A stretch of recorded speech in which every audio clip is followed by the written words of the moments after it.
Okay. I need to tell you about Kenneth, and before I do, just brace yourself. Because this man, he was a piece of work. So picture this small town, everyone knows everyone. And then there's Kenneth. 270 pounds of pure audacity.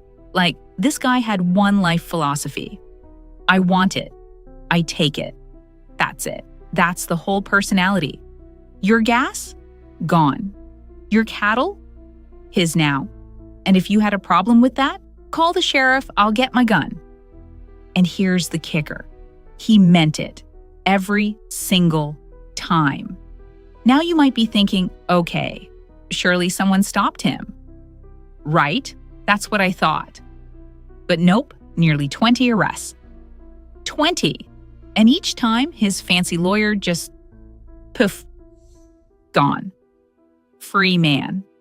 Which, by the way, made Kenneth absolutely insufferable. He's walking around telling people out loud to their faces, I can do whatever I want and nobody can stop me?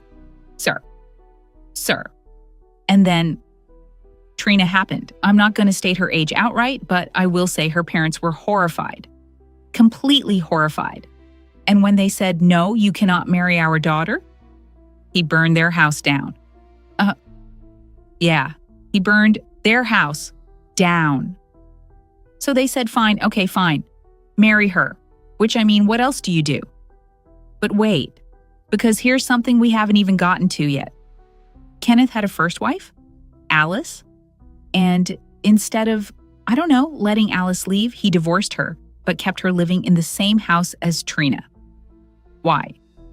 Why would you do that? Unsurprisingly, shockingly, I know both women eventually escaped together to Trina's parents' rebuilt home. Kenneth showed up, burned it down again, killed the dog, dragged Trina back, quietly. The dog, man. The dog. Police stepped in, put Trina in foster care. And you think, okay, finally, she's safe. Then Kenneth walked up to her foster family and said, real calm, give me Trina, or I know where your daughter goes to school. They handed her over. The whole town was just ground down, exhausted, terrified, for years. And then one day, one completely ordinary day, Kenneth's daughter grabbed some candy from the local grocery store without paying. The owner, Bo, asked her to pay for it. She told Kenneth. Kenneth went to Bo's store and shot him. Over. Candy. Bo survived. Barely, but now Kenneth's doing his whole routine again. Stalking the family. Intimidating witnesses. He literally walked up to the prosecutor to intimidate them. First prosecutor? Quit. Gone. But the second prosecutor, fresh out of law school, probably still had the diploma smell on him. He was different. He knew he couldn't beat Kenneth's lawyer on attempted murder. So you know what he did? Bang. He went small. Charged him with simple assault. 2 years max, just enough to slip through. And it worked. First conviction of Kenneth's entire life. Now at this point, you'd think Kenneth might reflect. Maybe sit quietly, maybe chill. He got out on bail pending appeal, walked into the town bar, announced he was beating the case, pulled out his gun, and told everyone he'd shoot anyone who got in his way. So the town holds this emergency meeting. Sheriff, mayor, everyone. What do we do about Kenneth? Big moment. High stakes. The sheriff clears his throat and says, "Neighborhood watch? Neighborhood watch." Someone burst in right then.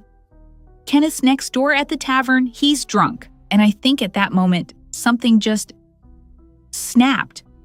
Because the entire town poured outside. Kenneth walked out, saw the crowd, told them to back off, got in his car. 2 people fired. Trina jumped out, was pulled to safety. The car was riddled with bullets. 2 of them found Kenneth. Nobody called an ambulance. The sheriff arrested no one, the prosecutor charged no one. When the FBI showed up and interviewed 100 people, said they didn't see a thing. 100 people. Not one saw anything. The FBI looked into Kenneth's history and quietly went home. Now Trina, she did go to the FBI, named a guy called Dale, They questioned Dale. Dale denied it. FBI went back to Trina. She dropped it and then sued the town for $6 million. They settled for $17,000. She took it, moved away, and started over. Good for her, honestly. And Kenneth? Officially unsolved.